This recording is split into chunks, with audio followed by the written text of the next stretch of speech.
Hey guys, I just wanted to show you how our classroom website works. If you go up to the top, you see we have our title. We have 1, 2, 3, 4, 5, 6, 7 different pages. Our home page has a link to our Google Classroom, and it also has links to hear a story,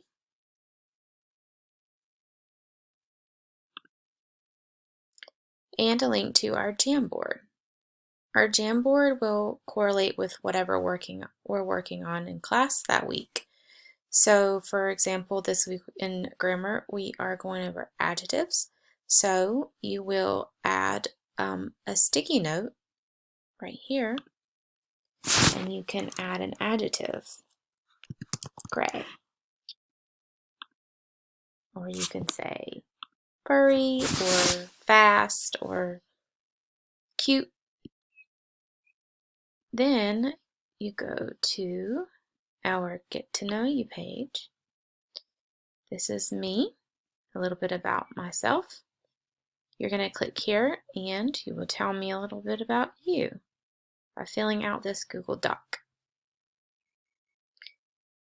There's also a place to make a Flipgrid video. If you'll click here, it takes you to Flipgrid.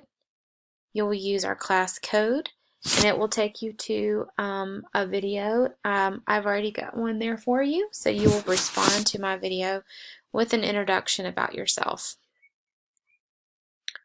For student resources, I have given you several websites that you can go to.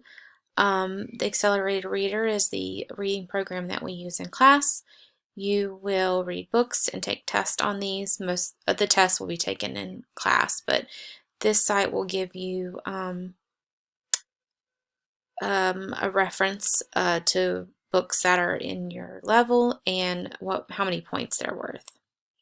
Studies Weekly is the site that we'll be using for our science and social studies lessons.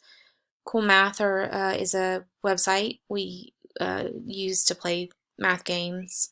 Epic Books is a site that we have, it's like a checkout, virtual checkout.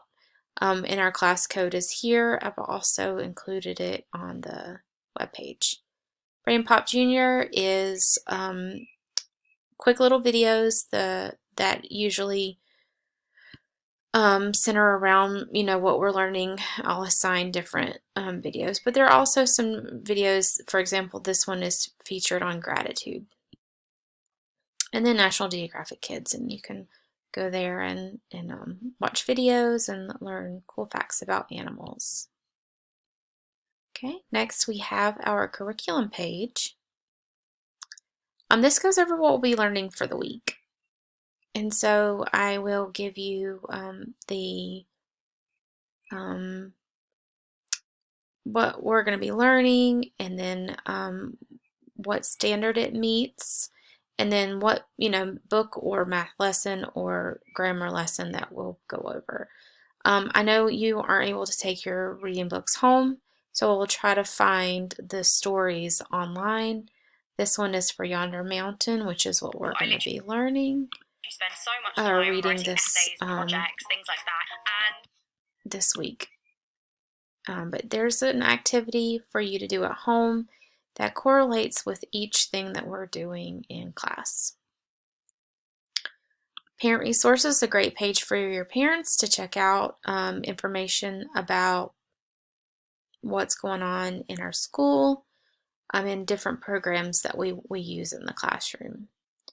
Upcoming events talks about our classroom news and also our school news and community news. And lastly, I have a teacher blog. This blog just gives some advice or suggestions or information on specific topics that deal with teaching in the classroom.